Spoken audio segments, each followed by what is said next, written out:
नमस्कार मंडळी, थंबनेल बघून तुम्हाला कळालंच असेल की आम्ही आलोय नेमकं कुठं. तर मित्रांनो, आज घोसरवाडी इथं का नाही डेअरी फार्मर्स असोसिएशन यांच्याकडून सुंदर गिर गाई आणि मोरा म्हैस यांचं प्रदर्शन स्पर्धा होती आणि ओमकारान मी आज तेच बघायला आलेलो बघा. आणि लाईव्ह मध्ये मी पहिल्यांदाच हे बघालतो आणि यातला मला काही अनुभव नाही आहे बघा, काहीही माहित नाही, पण तरी पण मी बघायला एकापेक्षा एक सुंदर गिर गाई इथं आलेल्या आणि का म्हशी तर काय सांगूच नका, एकापेक्षा एक होती. त्यात ओमकारचा म्हशीचा गोटा आहे, त्यामुळे त्याला त्यातलं जरा अनुभव आहे. हे बघायला का नाही भावना खरोखर भारी वाटालतं, पण ऊन काय सांगूच नका, ऊन एवढं भयंकर होतं का नाही. तरी पण सगळी शेतकरी बांधव का नाही असल्या कडक उन्हामध्ये पण हे बघायला आलते. शेवटी नादच हो. इथं प्रदर्शनासोबतच का नाही बाकीचं खायचं सुद्धा स्टॉल होते बघा. गिर गाय गट आणि गिर कालवड गट जे मालक उपस्थित आहेत त्यांनी आपल्या गाईजवळ राहायचं आहे. थोड्याच वेळात एवढ्या उन्हामध्ये उत्साह दिसतोय सगळ्यांमध्ये, आपणही बाळगला पाहिजे.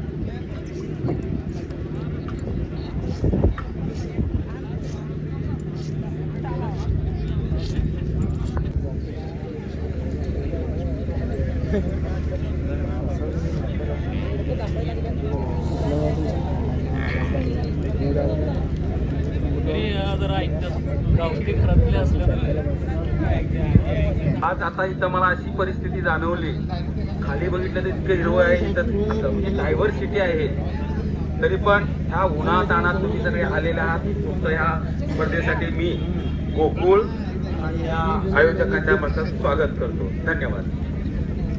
पुढे माहिती द्या. नमस्कार. ठीक आले आहेत जे परीक्षक म्हणून काम बघणार आहेत. हरियाणामध्ये ज्या स्पर्धा होतात त्यांचं जे सिलेक्शन होतं त्या फॉर्मॅट मध्ये मलिक साहेब आपल्याला मार्गदर्शन करून निवड करणार आहेत. मी तुम्हाला गुणांचा जो तक्ता आहे, परीक्षक ज्या पद्धतीने गुण देणार आहेत तो तक्ता वाचून दाखवतो. सगळ्या मालकांनी तो एकदा लक्षात घ्यावा. प्रत्येक याला 10 मार्क आहेत. म्हशीच्या दाताला 10 मार्क आहेत, शिंगाला 10 मार्क आहेत, कान, डोळे, कास, खूर, शेपूट या प्रत्येकाला 10 मार्क आहेत. तिचा बॉडी स्कोर, तिची सुदृढता किती आहे, किती तयार आहे ती किती स्वच्छ ठेवले, तिचं प्रेझेंटेशन कसं आहे, या प्रत्येकाला 10 मार्क आहेत आणि 4 परीक्षक हे मार्क देणार आहेत.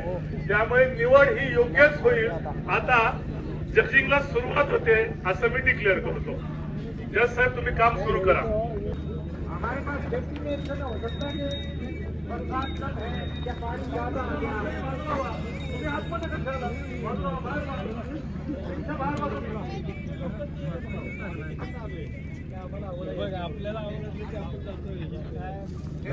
पोच द्यायला लागले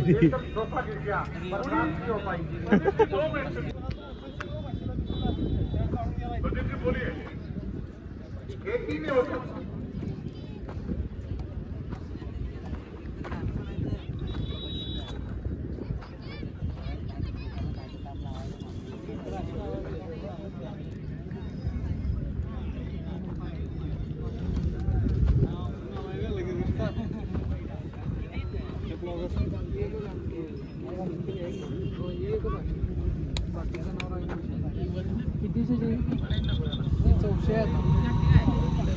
करावं, म्हैस कंट्रोल कशी करावी, तुम्ही एखादा माणूस अजून बोलवा कारण जज पाडेल.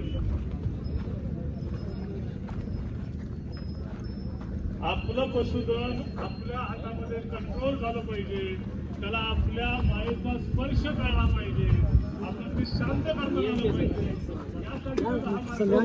जब बरसात बहुत कम होगी तो पानी की कमी से खेती खराब हो जाएगी.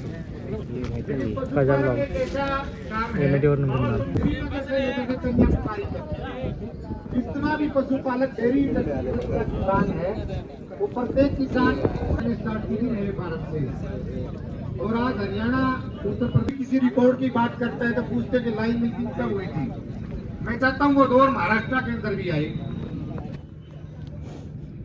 ऐसी चीज़ के अंदर हमें किसान और नस्ल को बचाना है.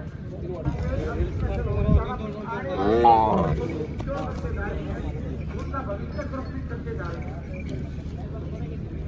आप गूगल पे, गूगल का जमाना है, हर आदमी के हाथ में आज मल्टीमीडिया मोबाइल इंस्टॉल करा.